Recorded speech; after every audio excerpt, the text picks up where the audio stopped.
Kok aku dah? Moderator. Loh. Langsung aja loh ini. Sekarang siapa nih? Ya, Yang mau nanggapin atau ini silakan. Pak ini dulu lah, Pak Awan ini kayaknya udah dari tadi. Ngomong kolonial, dekolonialisasi, kolonisasi bukan. dekolonisasi. Akademik. Assalamualaikum warahmatullahi wabarakatuh.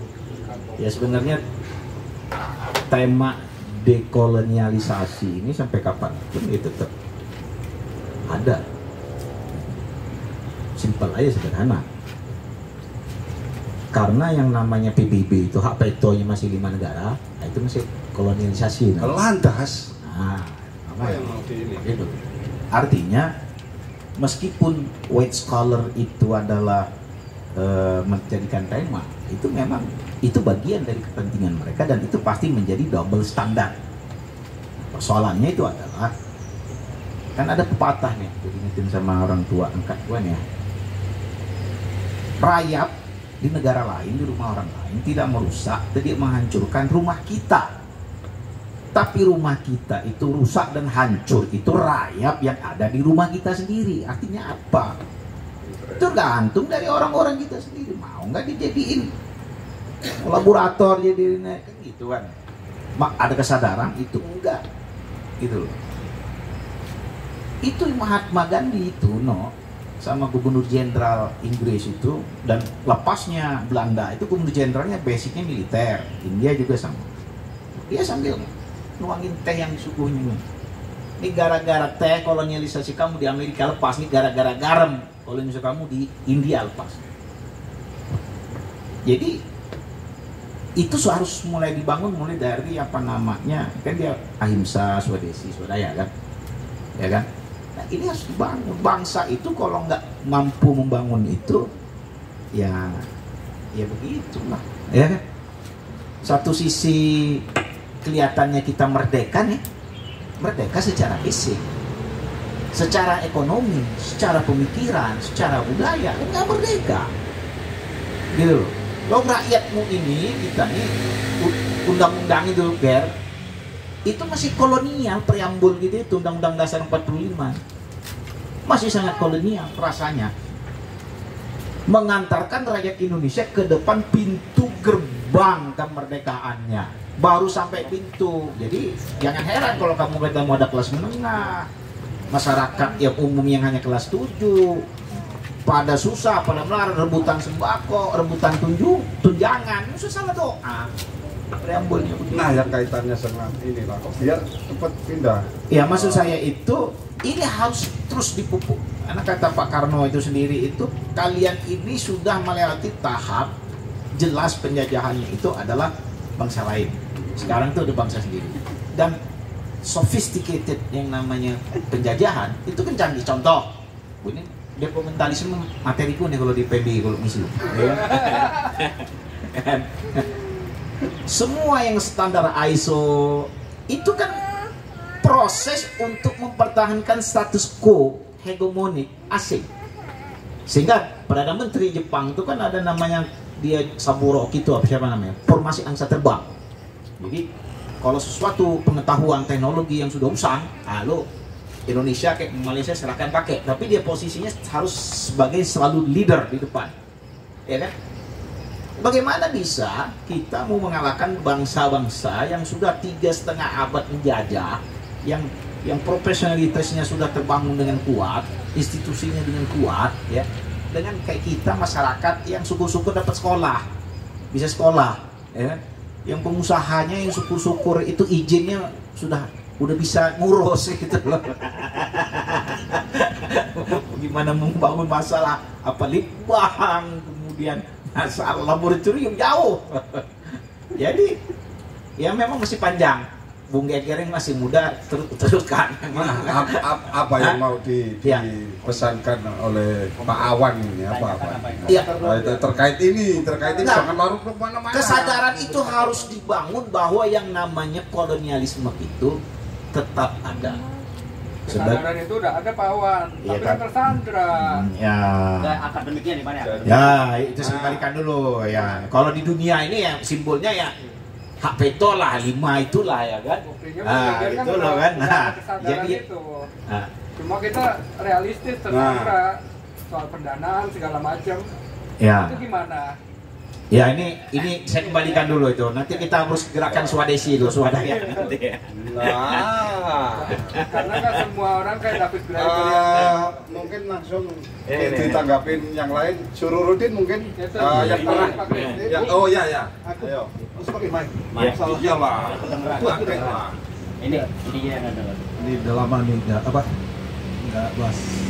Mau pengen belajar ulang aja gitu ya. Jadi kan, iya, dulu kan saya pernah dengar kayak orientalisme Betul, di betul. studi-studi cultural studies gitu ya, Iya, orientalisme, postkolonial. Iya. Kira-kira dekolonialisasi ini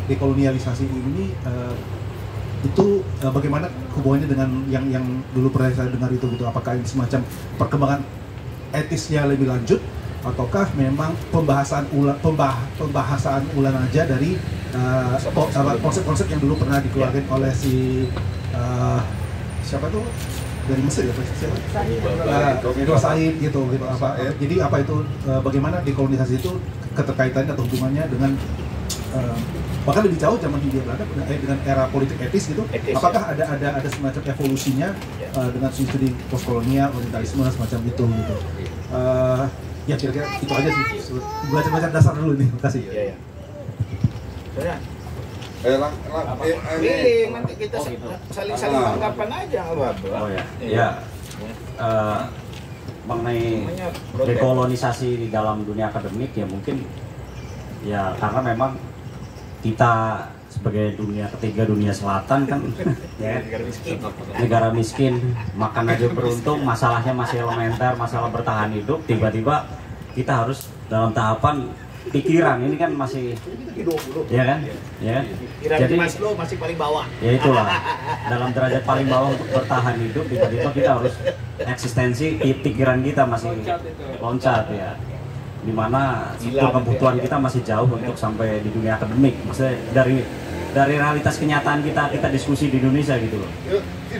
Di sini ya kan kita masih susah kerja, susah makan, masyarakat tetangga kanan kiri kita masih susah beras ya kan, dimana itu masih jauh untuk dunia akademik, walaupun ya kita akan berusaha untuk mengejar ketertinggalan itulah, karena sampai pada sekolah di Eropa untuk mengejar itu ya.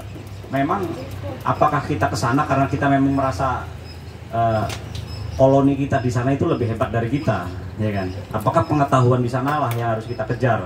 Ya kan kita punya anggapan bahwa kita harus menjadi master dengan belajar dari masternya langsung, kan? Masteringnya itu. Jadi kita belajar dari orang yang menjajah kita, karena kita ingin menjajah mereka balik. Apakah sampai ke tahap itu atau kita hanya tahap sejajar ya? Mereka kan juga menganggap bahwa kita itu masih jauh lah, sama. Kamu masih jauh kebutuhannya, masih jauh sampai pada pengetahuan yang mereka merasa mereka lebih tinggi derajatnya dari banyak sisi lah, sehingga mereka merasa setiap kita mau naik tangga mereka pasti akan halangi, padahal mereka juga menggunakan anak tangga yang sama yang mereka itu sampai pada tahap sekarang begitu, sehingga setiap kita mau naik satu tangga mereka bikin anak tangga baru lagi sehingga seolah-olah kita nggak pernah mencapai melebihi mereka, walaupun di dunia internal mereka sendiri, di dalam negaranya mereka juga banyak masalah yang melingkupi yang tidak beda jauh juga dengan kondisi realitas kita di sini. Mereka juga masalah tenaga kerjaan, masalah mencukupi kebutuhan mereka, itu akan selalu ada di situ.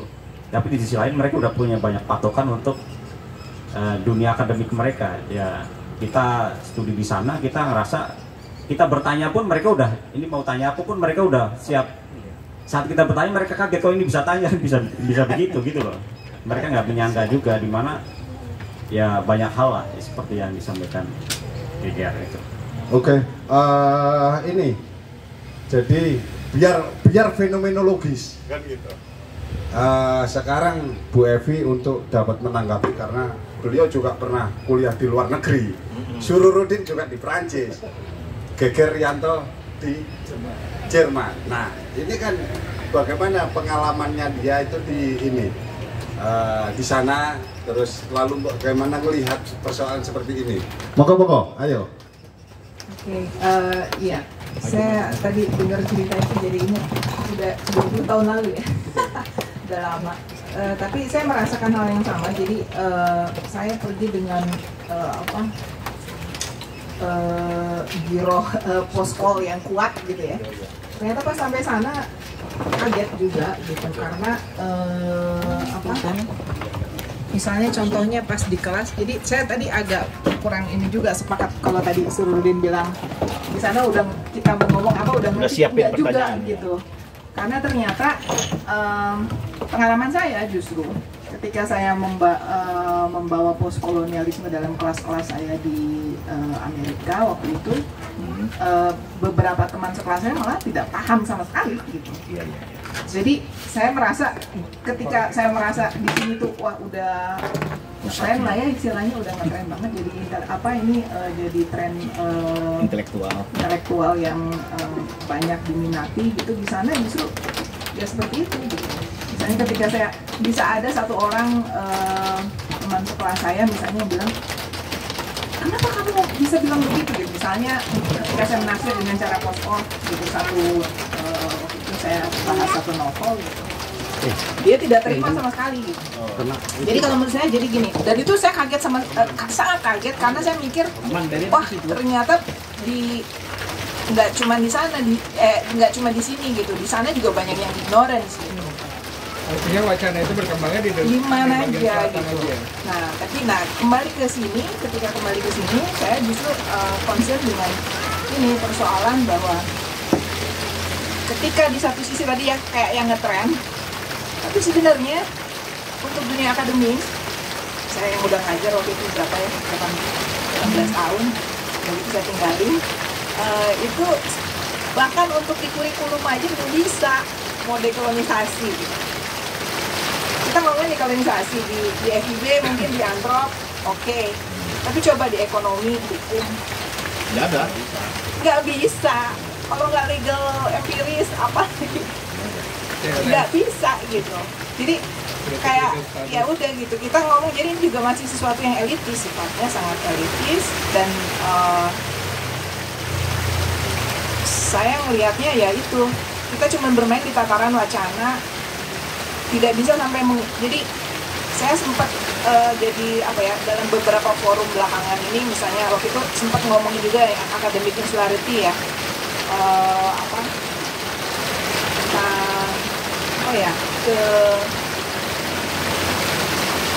insularity gimana ya, dia cuma peduli pada yang ada di dia aja gitu loh, maksudnya jadi menaraga diri kita bisa bilang, makanya jadi teori-teori cuma sekedar teori, mungkin kalau buat dosen berhenti bisa sampai ke Scopus gitu, bisa sampai ke HUM gitu ya, sampai ke gelar-gelar akademik, tapi tidak mengubah realitas, tidak menggudi tidak mengubah realitas. Jadi maksudnya teori manfaat praktisnya masih harus dipertanyakan. Ini pertanyaan saya sampai sekarang itu, jadi setiap belajar apa-apa sekarang saya jadi mikirnya bagaimana ini bisa mengubah realitas gitu aja sih. Jadi masih bertanya juga.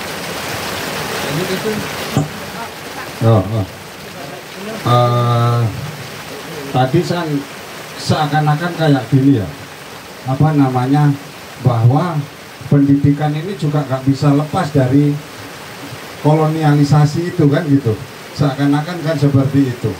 Nah, yang saya ingin tanyakan sebenarnya apakah lembaga pendidikan ini tangan panjang dari kolonial itu sendiri? Itu aja sih.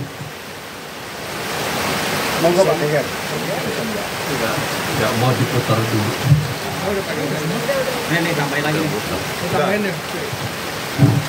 Jadi ya artinya kita bicara kuliah lah ya, langsung. Jadi pada waktu kita kuliah kita belajar kasus ya, kasus antara Uni Eropa sama Indonesia. Itu udah jelas sangat bertentangan. Misalnya kita dulu bahas mengenai sawit. Ini kan kita sekolah hukum ya kan, sekolah hukum mengenai regulasi sawit di Uni Eropa sama minyak bunga matahari di Eropa, ya kan. sama minyak sawit. Mereka kan udah kalah minyaknya kan, minyak bunga matahari, minyak olive oil itu kan sudah nggak bisa, udah nggak, harganya terlalu mahal, produksinya sedikit, dan petaninya udah sangat mahal. Akhirnya kita debat mengenai sawit. Di situ kan yang pro sawit cuma saya, saya yang orang Indonesia, ya kan. Di situ orang Eropa mayoritas, ya kan. Jadi itu udah nggak akan ketemu.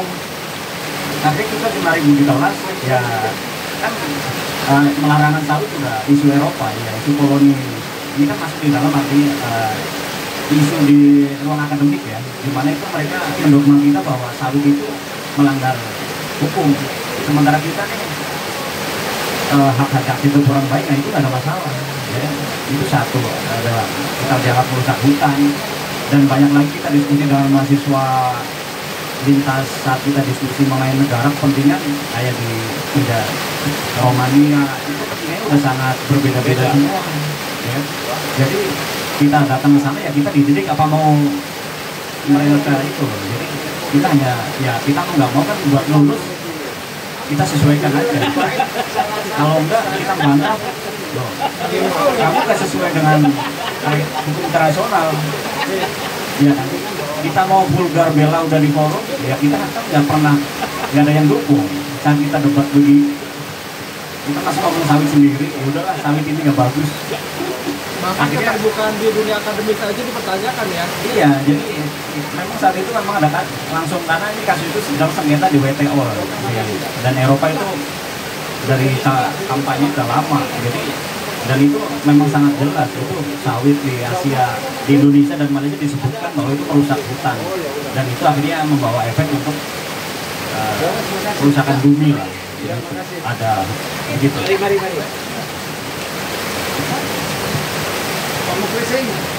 Udah. Itu aja nggak apa-apa. Ini kan gini enak lah. Oke, jadi kita balik ke diskusi kecil. Dia mau ke buru-buru Salihara. Oh, ke Salihara. Suaminya. Bukan. Teman Oke, jadi memang karena itu ya masalah. Ya pertama mungkin supaya agak sistematis, saya bakal coba jawab dari itu dulu, apa pertanyaannya Fahad dulu. Karena tadi kan udah ditanyakan sebelumnya jejak dari konsep ini muncul di mana sih? Apa hubungannya? Soalnya ini kan yang menjelaskan nanti apa hubungannya dengan apa yang sempat dipelajari gitu teman-teman di kuliah. Yang mana di kuliah kan muncul istilah baru gitu ya, seperti pasca kolonial, kajian pasca kolonial, dan kemudian para intelektualnya Edward Said, Habib Baba, Beatrice Spivak, dan kemudian konsep-konsep menariknya gitu kan, orientalisme. Ini punyanya Ali nih. Nah yang menarik daripada apa nih dekolonisasi ini, saya ngerasa dia nggak melahirkan konsep, nggak melahirkan teori, tapi lebih banyak melahirkan panggilan.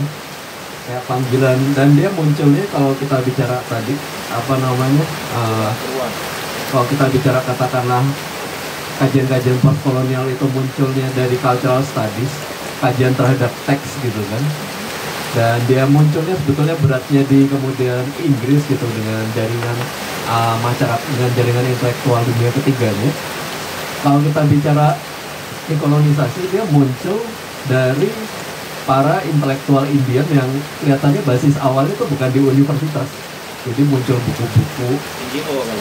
dan ya saya justru berpikir malah ke arah situ gitu kan, ke arah NGO gitu, sehingga yang muncul itu bukan insight teoritis seperti yang muncul kalau dalam kajian pasca kolonial kan kita ditawarkan kemudian dengan sangat banyak itu kan apa namanya perangkat teoritis gitu kan, untuk melihat bahwa dalam orientalisme tetap ada gitu kan polarisasi terselubung antara barat dan timur, dan barat dan timur itu misalkan barat yang agresif, aktif, dan kemudian timur itu konotasinya kemudian feminin, kemudian juga yang terjajah, pasif gitu kan, itu kan tetap direproduksi sampai dengan hari ini, dan kemudian muncul teori-teori dari sana gitu, itu yang kemudian mengkonstitusi apa yang disebut dengan kajian pasca kolonial. Dekolonisasi juga melahirkan konsep-konsep, dia lebih melahirkan kepanggilan, dan panggilannya kalau menurut saya, dan kelihatannya juga mereka dapat banyak reaksi dari audiens mereka, sangat mengawang gitu. Karena beberapa kata kunci yang kemudian saya browsing ketika kemarin diminta untuk melakukan kajian tentang ngomong tentang dekolonisasi, beli netes. Maju sini kok. Ayo angkat John, Nah, udah oke. Kita cek dulu satu.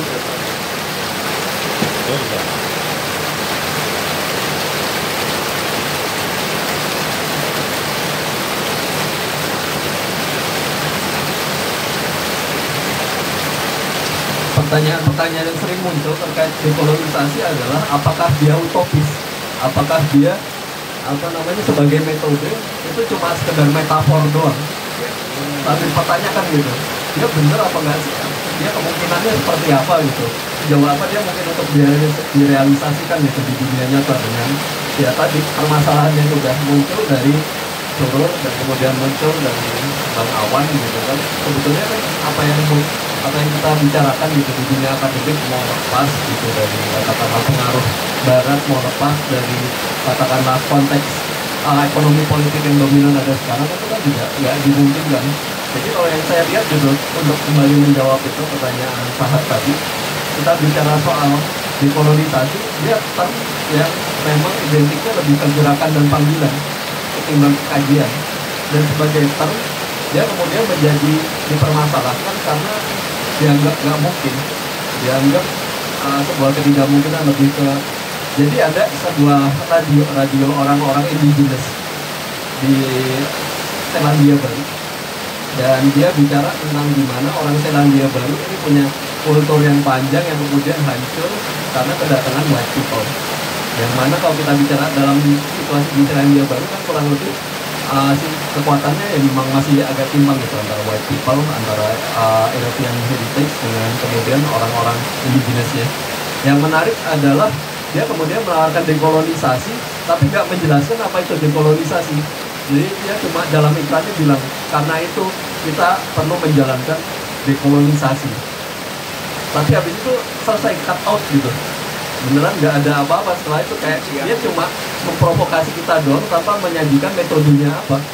Bisa jadi juga karena mereka juga nggak tahu gitu mesti melakukan apa, karena ketidakmustahilan maksudnya ekonomi politik yang udah tadi diceritakan sama Surur dan Bang Awan. Jadi karena itu ya maksudnya sebagai tadi gitu sebagai sebuah term, dia nggak muncul dari dunia akademik tapi lebih ke dari dunia gerakan. Munculnya itu ketimbang dari Eropa, itu munculnya dari Amerika, dan kemudian dari para indigenous people di sana gitu, indigenous people, orang-orang indigenous people yang terlibat dalam gerakan. Dan ketimbang menghasilkan kajian akademik, dia lebih banyak menghasilkan itu tadi seruan yang kemudian identik dengan kemustahilan gitu.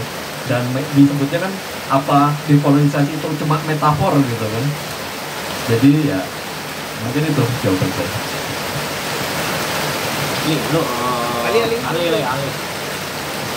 Ali, kamu ikut nih? Oh jangan. Ya dari penjelasan Bung Geger, saya akan menambahkan. Yang pertama, artinya ada paradoks di dalam dunia akademis ini, yaitu dimana harusnya dunia akademisi independen, ternyata dia masih ketergantungan terhadap pendana-pendana ini. Itu problem juga ditambah.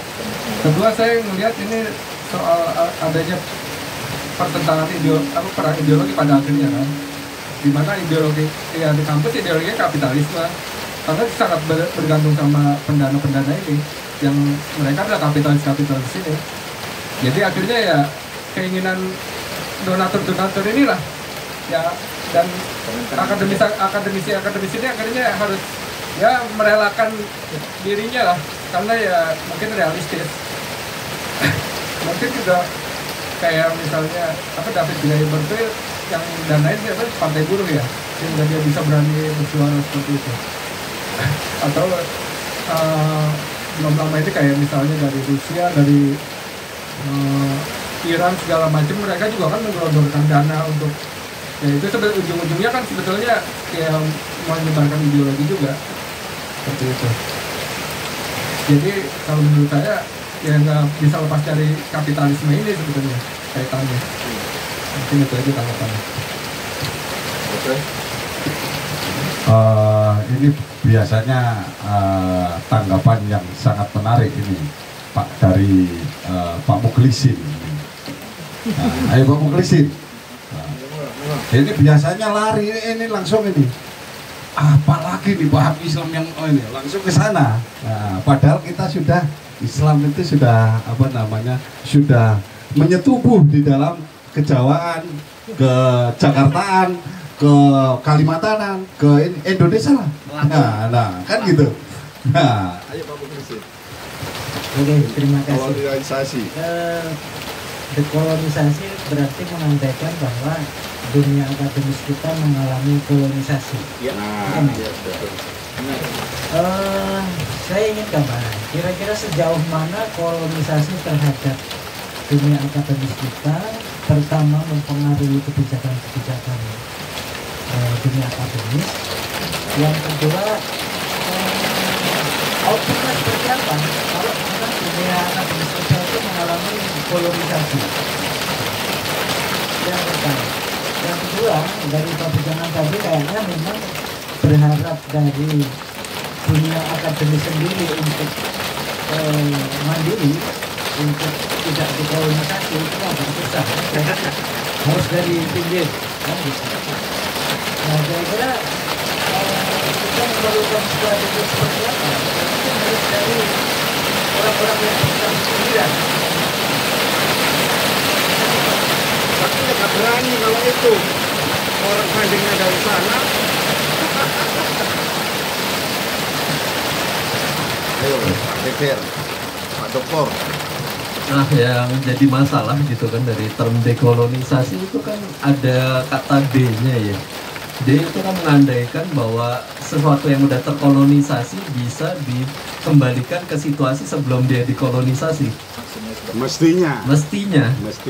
Dan yang saya bilang kemarin di forum yang tentang dekolonisasi itu adalah nggak ada, kalau kita bilang dalam sejarah kita saat ini masyarakat yang bisa kembali ke masa prakolonial. Prakolonial itu udah nggak eksis. Prakolonial itu nggak eksis, kita udah hidup dengan aparatur kolonial semuanya. Yang ada adalah kita justru mengintensifikasi aparatur kolonial gitu. Kayak yang tadi sempat saya kasih ilustrasinya gitu kan. Pas zaman kolonial diletakkan gitu kan fondasi bahwa kita bicara wilayah gitu, wilayah itu semua dari Sabang sampai Merauke, dan kemudian wilayah yang ditandai secara definitif gitu dalam map, dalam peta dunia gitu, ini wilayahnya Indonesia. Dan kalau kita bicara pada masa prakolonial, map itu kan nggak ada. Map itu nggak ada, dan orang itu menandai wilayah ya memang ada gitu kan, tapi sangat kabur gitu, pakai pohon aja gitu kan, atau pakai misalkan jalan dari mana ke mana, sungai, atau orang perasaan jalan misalkan turun gunung ini ke rumahnya, dan kemudian orang jadi nggak menandai wilayah gitu. Tapi kita bicara sekarang wilayah ditandai dan ditandai sebagai milik negara, misalkan hutan gitu kan, sekarang kan jadi milik negara. Dulu pas zamannya kolonial gitu, dia itu aja ngasih undang-undangnya aja bahwa yang namanya hutan itu akan jadi milik negara gitu kan.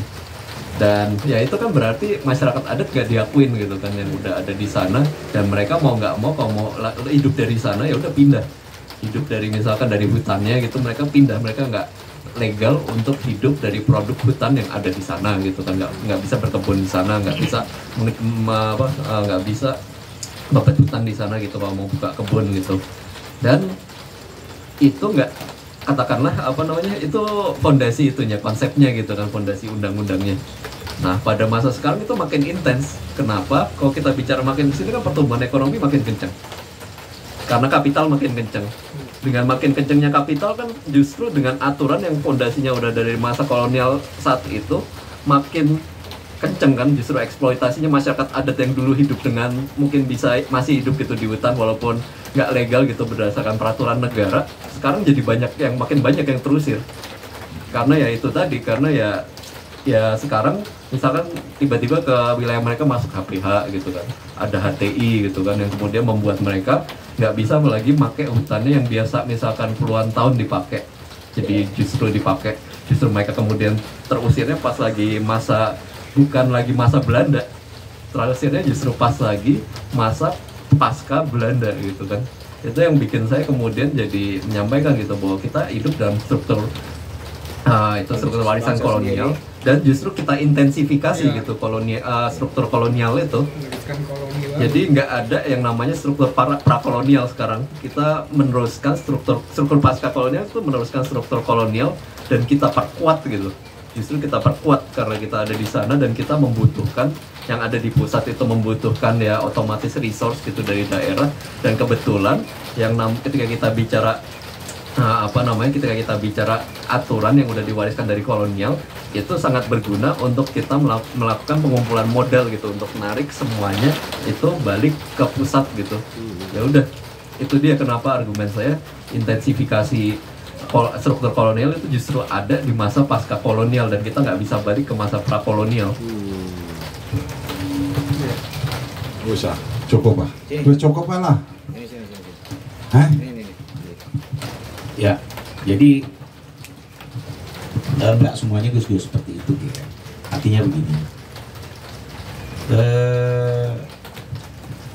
kolonialisme Belanda itu karena basic mereka itu adalah kapital yang sangat memisahkan mana hak-hak publik dan hak-hak private. Itu mereka tertib. Di kampung saya itu tanah adat yang membela itu Hos Cokro Aminoto tahun 36 ketika menahan pergerakan Belanda untuk membuat perkebunan Belanda. Sementara di Sumatera itu, Sumatera Barat sudah habis. Kalau di Jambi itu justru kebun teh pertama, kayu baro. Bahkan di Palembang itu sudah sampai Gunung Dempo, Pagarawan. Lampung masih hutan. Yang bela Paus Cokro Aminoto melawan siapa namanya Amaramis, itu murid dia yang orang jaksa itu kan, tahun 37, dan balik karena mereka mengakui ini hak adat itu ada hak adat gitu loh, ada hak adat. Kemudian ini yang negara nih, ini yang misalnya itu, justru sekarang ini tumpang tindih, ya kan? Bahkan kakek gue yang di PNI zamannya Pak Karno, undang-undang agraria atau itu merasa terhianati, sehingga dengan sendirinya hukum-hukum adat ini diremah pada deh toko penti itu. Kan seperti itu. Bisa. Bukan, bentar lagi. Nah, jadi yang namanya, saya sepakat kalau ada institusionalisme, karena begini loh sebenarnya. Kita kalau beralih ke tanam paksa nih ya, misalnya Gubernur Jenderal Hindia Belanda pada waktu dia nggak perlu pajak, yang penting rakyat Indonesia nanam kebun kopi misalnya ya 100.000 hektar, dibagilah kepada perizinan. Akademiknya dong kan.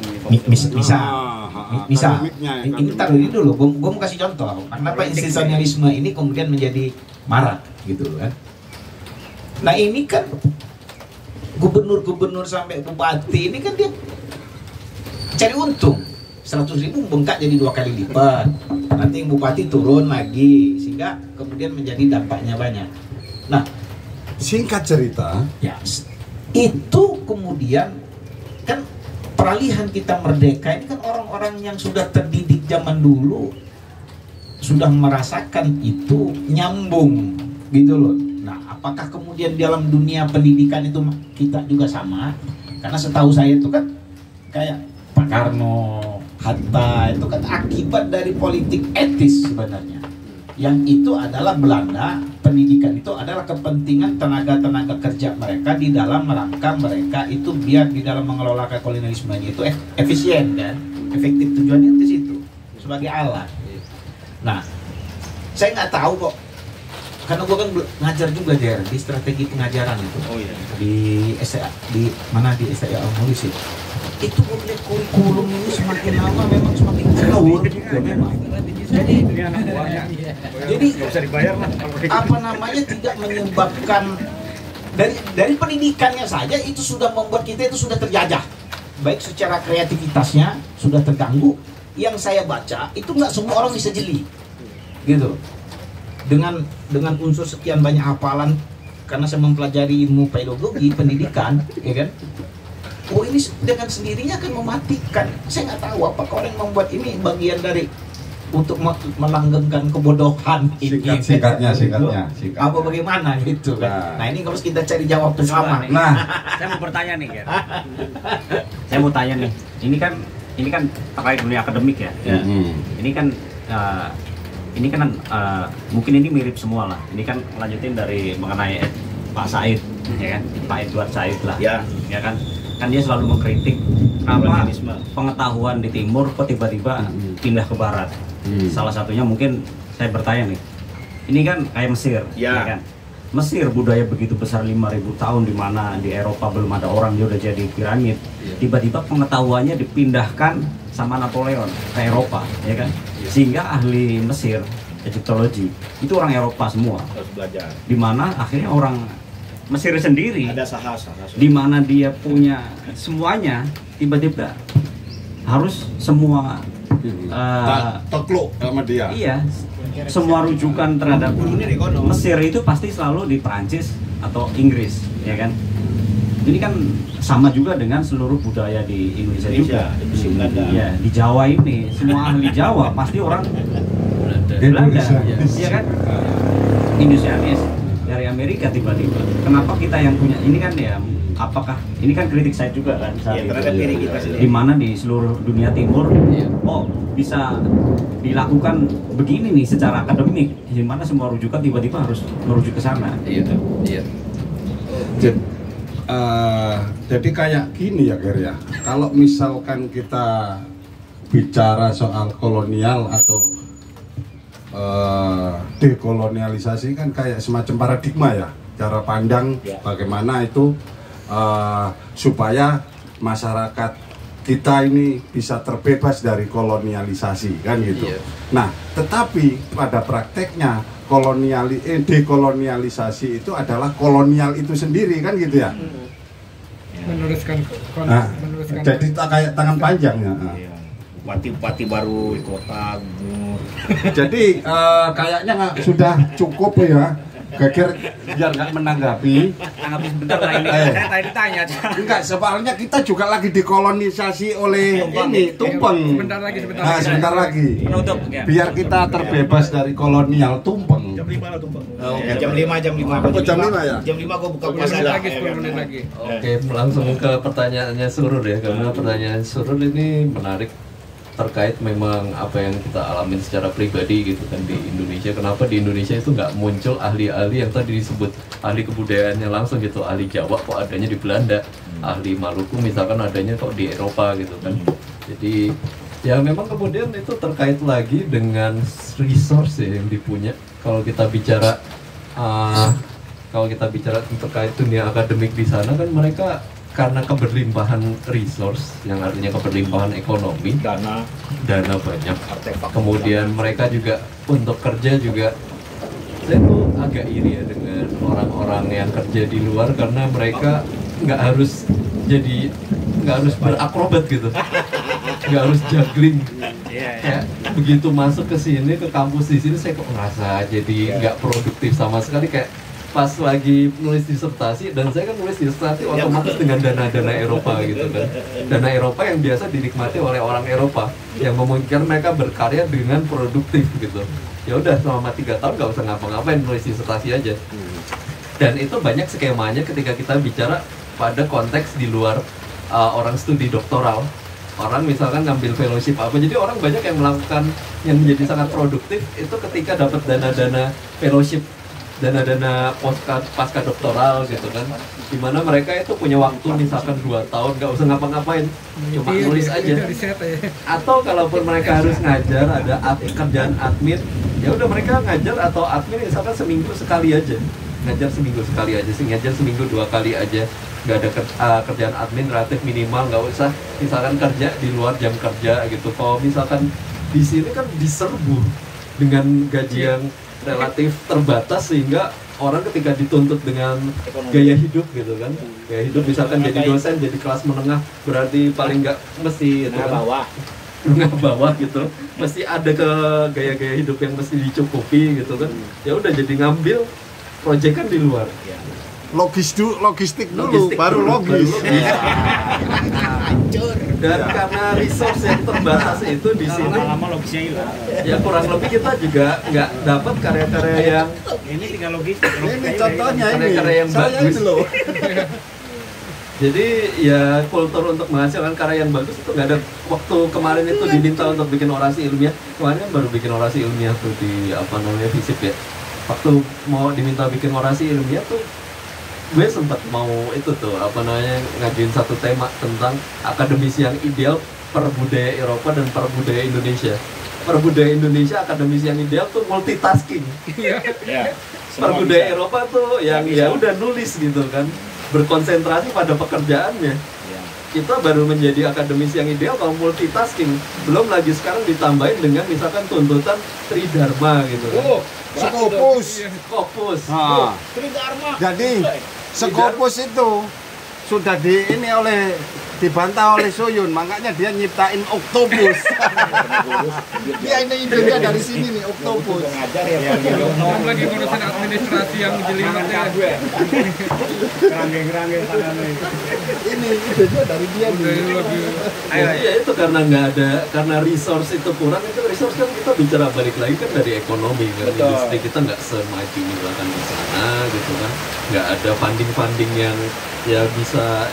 Ya kayak kemarin aja funding terbesar UI untuk apa namanya dana abadi yang dipakai buat untuk beasiswa mahasiswa lantas gitu kan, itu juga paling besar 2 miliar setahun gitu kan.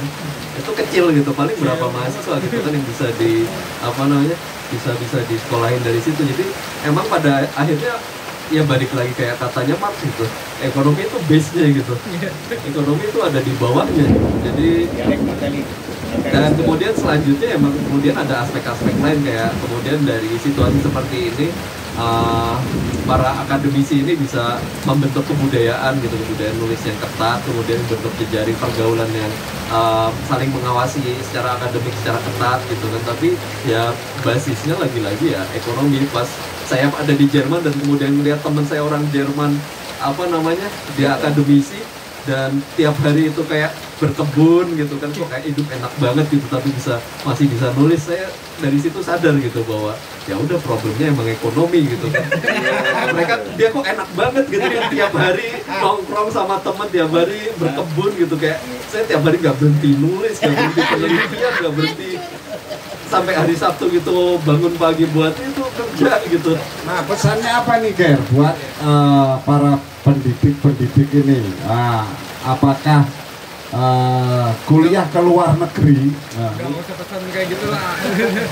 Ya sebetulnya yang mau saya sampaikan dari sini sih, dekolonisasi itu ya satu kata yang ironis deh. Satu kata yang ironis, pengertian ya kita merasa itu tercapai, tapi ya itu sebetulnya juga pada saat yang sama kemustahilan gitu. Jadi jangan-jangan itu lebih jadi suatu provokasi aja Di dunia untuk akademis mendorong orang-orang berpikir. Di dunia akademis sendiri kayak metodologi aja udah kolonialisasi gitu. Iya. Ya udah mungkin itu sih. Oke. Saya akhiri sampai di sini. Terima kasih buat Geger, buat teman-teman yang datang. Ada 50 orang yang datang ini. Terima kasih semua teman-teman. Assalamualaikum warahmatullahi wabarakatuh.